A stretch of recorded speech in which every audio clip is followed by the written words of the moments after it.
beginnings. We all have them.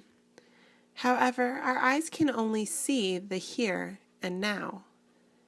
An outsider can't look at someone and know all the roads they've traveled. Yet, in science, this is what we try to do. We look at a forest and try to discover its history using only what we're given. We bring our senses and our knowledge of the past and how things work today. Then, we take what we do not know and we try to connect the dots. The pristine white sand of the Florida Panhandle's beaches have their own beginning.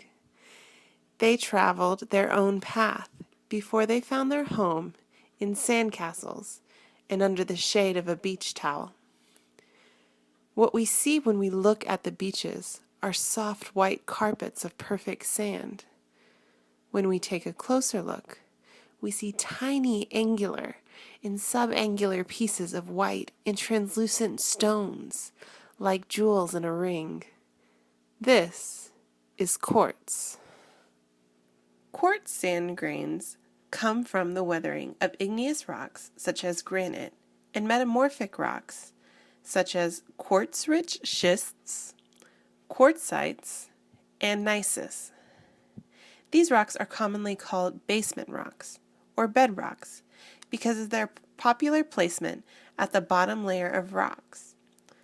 Florida's bedrock is located deep below the surface and therefore inaccessible to weathering. The closest exposed bedrock to yield quartz-rich rocks is in the southern Appalachian Mountains in Georgia, South Carolina, and North Carolina. There are other ways to discover from where precisely a sample of sediment, like our beach sand, came. Sometimes when you go to the beach, the sand might look gray, or you might see that in your white sand there are tiny black specks. These pieces are not quartz. The small pieces of sand are called heavy mineral sand. They have arrived on the beach by the same path as the quartz. The most common of these rocks and minerals on the beaches on the Florida Panhandle are rutile, titanium, and garnet. All of these are very common to the Appalachian Mountains that cut through Georgia, North Carolina, and South Carolina. So how does the quartz sand make its way from the mountains to the beaches of Florida? Let's take a look at the Florida Panhandle's Quartz Highway. Quartz, by its nature, is a very hard mineral. As an individual mineral, it is the most common material in the world.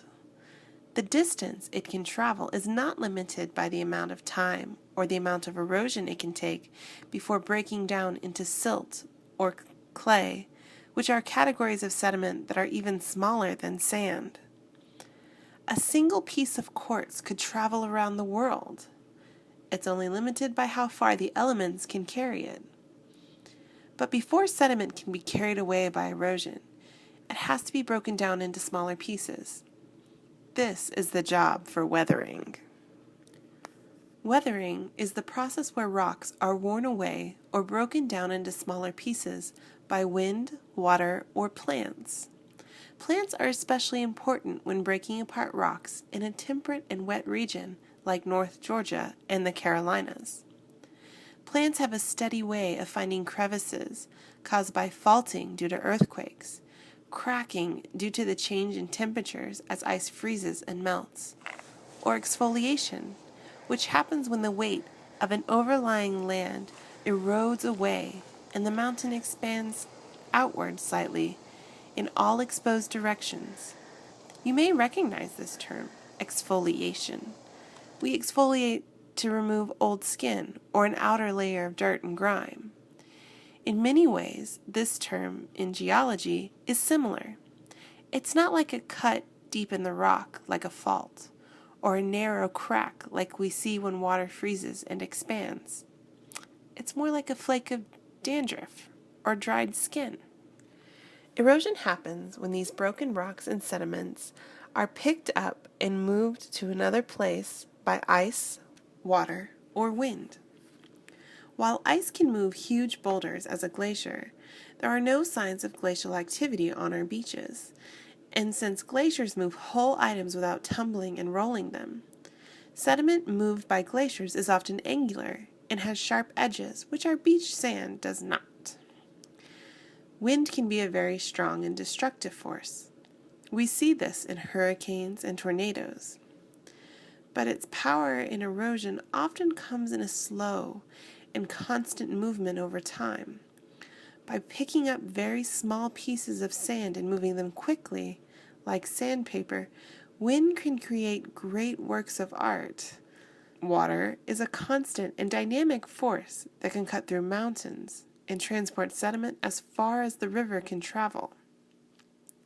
Rivers are fed by rain runoff, which can catch the sand blown by the wind. They can pull small and even large boulders off mountains, and then slowly break pieces of that boulder away. They tumble and they carry. They deposit the sediment on one shore and pick it up a few thousand years later and deposit it on another. Water is the most patient and persistent element. It becomes easy to see how necessary these rivers are to tumbling and moving sediment to our beaches once we learn how to look at them with a trained eye. These rivers are the Quartz Highway, the interstate that transports sand and sediment to form our beaches. As we travel down these rivers, we can see evidence in the riverbanks only a few miles away from the beach. What river acts as the main highway to the Panhandle? The Apalachicola River is the largest in the area, and we can tell it is moving sediment by the way it has created a delta and added to the land around Panama City and Port St. Joe. The recent growth of the barrier islands within the last 1,000 years is also important in telling us that the Apalachicola River is still active and quite possibly the Panhandle's most important highway.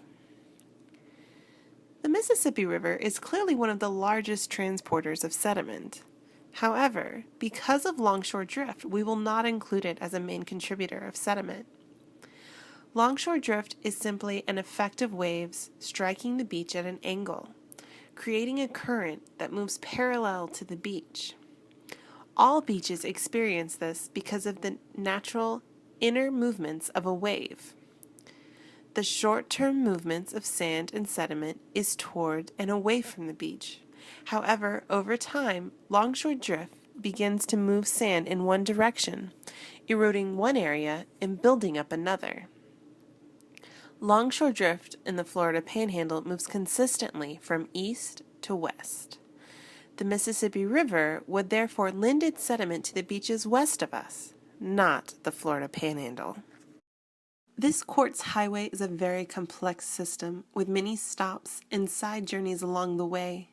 It takes thousands of years for a piece of sand to complete its journey and transformation from a boulder on the mountaintop to the sand beneath our feet.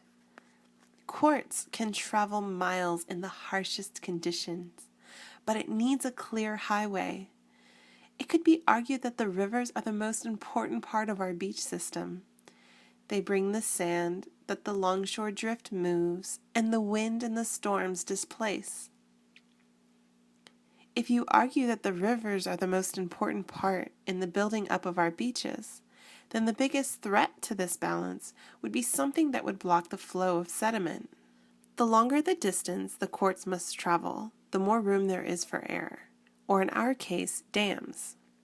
Dams are the #1 hazard for continued sediment flow. Each dam blocks more and more sediment, only allowing the water to continue through and leaving large amounts of sediment trapped towards the bottom of the structure. This process takes thousands of years, but the damming of a river moves quickly, and people can begin to see the difference within their lifetime. Every few decades, companies spend millions of dollars dredging up the sediment and sending it either back down the river to be stopped by the next dam, or taking it away to sell. The further away you get from the dams, the more it may seem like nothing is wrong. But you have to ask, Is it already too late? The U.S. Geological Survey released findings in 2005 that damming in the northern part of the Chattahoochee River, which is what we call the Apalachicola River in Georgia, has already resulted in the erosion of riverbanks downstream. With nothing to replenish them, these beaches are washing away. The story ends where it began, under a beach towel and in a sandcastle. The path these tiny grains had to travel has only been touched on here. It leaves more questions than answers. But maybe, the next time you go to the beach, you'll take some time to look closely at the sand you're walking on and wonder, what is your story? What have you had to overcome in your lifetime?